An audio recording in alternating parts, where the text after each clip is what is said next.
Charles Binny என்கிற தேவ மனிதர், உலகத்தை அசைத்த தேவ மனிதர், அப்படி ஒவ்வொரு செய்தியின் முடிவிலையும் ஒரு ஆல்டர் கால் கொடுப்பார். இப்பெல்லாம் ஆல்டர் கால்லாம் இல்லை. ஏன்? ஊழியத்துல வல்லம் அல்ல, ஜனங்க ரட்சிக்கப்படல, மனமாறல, அதனால ஆல்டர் கால் இல்ல. அந்த நாட்களில ஊழியம் செய்த முன்னோர்கள் ஆல்டர் கால் கொடுத்தாங்க. ஜனங்க சுவிசேஷத்தை கேட்டு ரட்சிக்கப்பட்டு முன்னாடி வந்து இயேசுவுக்கு தங்கள் இருதயத்தை ஒப்பு கொடுத்தார்கள். ஆயிரம் லட்சக்கணக்கான ஜனங்கள் ஒரு சுவிசேஷ செய்தியில இயேசுவை ஏற்றுக்கொண்டார்கள். சார்லஸ் ஃபின்னி தன்னுடைய ஒரு பிரசங்கத்தை முடித்து ஒரு ஆல்டர் கால் கொடுப்பார். ஆல்டர் கால்னா என்ன சிஸ்டர்? என்றால் பலிப்பிடம் என்ற அர்த்தம். யார் பலிப்பிடத்தில் வருகிறவர்கள் வாங்கள் என்று சொல்லி அழைத்தார்கள். பலிப்பிடம் என்ன தெரியுங்களா? பலிப்பிடம் என்பது ஒரு எக்ஸ்சேஞ்ச் நடக்கிற இடம். எந்த மனுஷன் பலிப்பிடத்துக்கிட்ட சேர்றானோ அவன் வாழ்க்கை மாறிடும். நீ கண்ணீரோடு வந்தா அந்த பலிப்பிடம் உன் கண்ணீரை தொடச்சிடும்.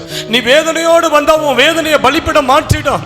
நீ வியாதியோடு வந்தா உன் வியாதியை பலிப்பிடம் சுகமாக்கிடும் சிஸ்டர். நீ சாபத்தோடு வந்தா இயேசு அந்த சாபத்தை மாற்றுவா.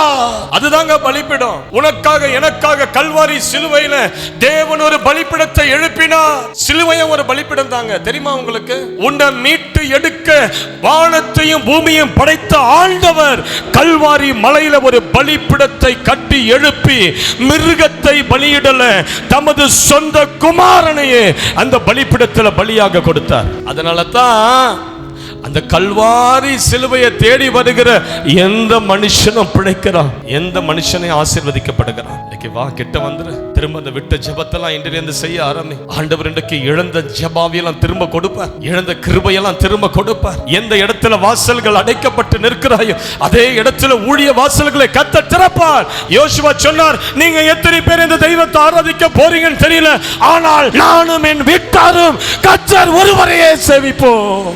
எத்தனை பேர் இந்த தீர்மானத்தோடு இந்த கூட்டத்திலிருந்து போக போறீங்க சிஸ்டர்? எத்தனை பேர் இந்த தீர்மானத்தோடு போக போறீங்க?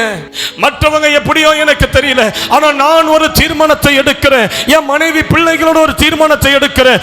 நானும் என் வீட்டாருமோ வென்றால் கர்த்தர் ஒருவரையே சேவிப்போம்.